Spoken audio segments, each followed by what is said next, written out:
like to thank Professor Hosny for the kind invitation and for the amazing hospitality. According to the European guidelines, patients with chronic TB aortic dissection are treated with open repair in case of aneurysmal evolution with low surgical risk, and endo repair instead is reserved for patients with high surgical risk or with contraindication to open repair. So when it's possible, when it's feasible, open repair represents the first choice for patients with chronic TB aortic dissection. And when we face this disease, we have to take into account that we are talking about patients with thoraco-abdominal disease, and this nowadays needs a multimodal approach with several agents such as left heart bypass, motor evoked somatosensory evoked potential, and cerebrospinal fluid drainage, for example. But also for patients with chronic TB aortic dissection, we have to take into account some intraoperative issues, such as, first of all, management of true and false lumen. In fact, when we open the thoracic aorta, normally we have to identify true lumen and false lumen and perform a complete septotomy in order to manage both the lumen.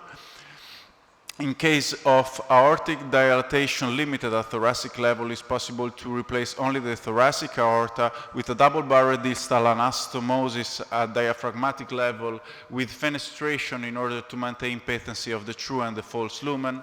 Instead, in case of an aneurysmatic evolution, of thoraco-abdominal aneurysmatic evolution, a complete septum removal must be performed in order to obtain a direct visceral visualization for cannulation and perfusion.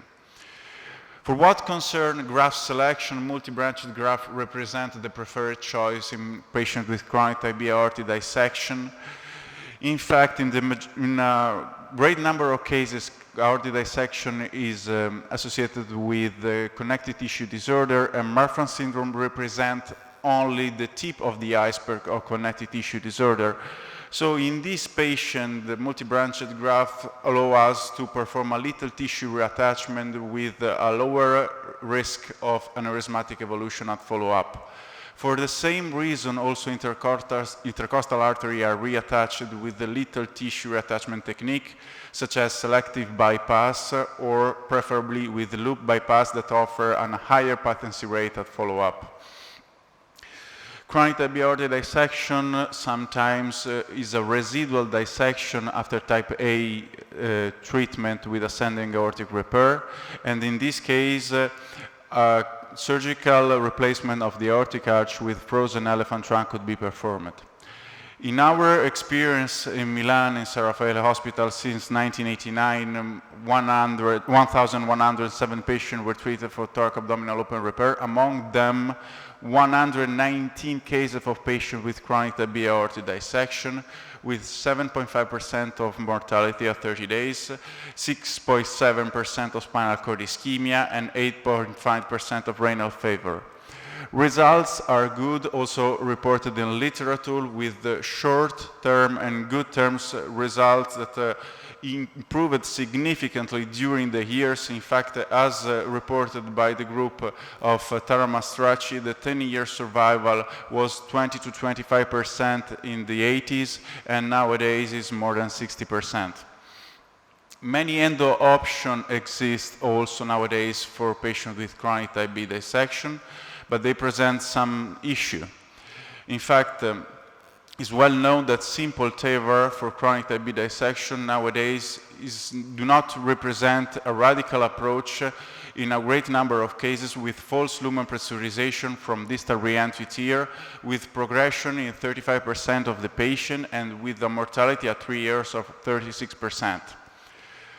The group of Hamburg of Professor Kolbe proposed different techniques to occlude the false lumen, such as the Knickerbocker technique and the candy plug. These offer very good results, however, with some anatomical limitation, aortic diameter less than 50 mm for Knickerbocker and false lumen diameter less than 50 mm for candy plug.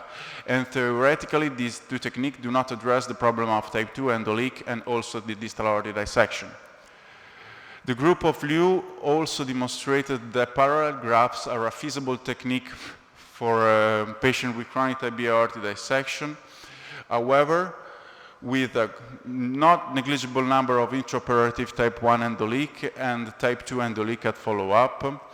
Moreover, in a great number of cases, a CT coverage was performed in this paper in order to simplify the endovascular approach, and the rate of renal occlusion at follow-up was also not negligible. Fever and beaver represent probably also in patients with chronic TB dissection the most radical approach, and Professor Gargiulo is going to show us fantastic results with these methodics. However, the freedom from reintervention rate is not optimal with this kind of endovascular approach. So in conclusion, dear colleague, open surgical repair, when feasible, offer a more radical treatment for patients with chronic TB aortic dissection and represent the treatment of choice. Many technical agents increase surgical experience, increase short and long-term survival.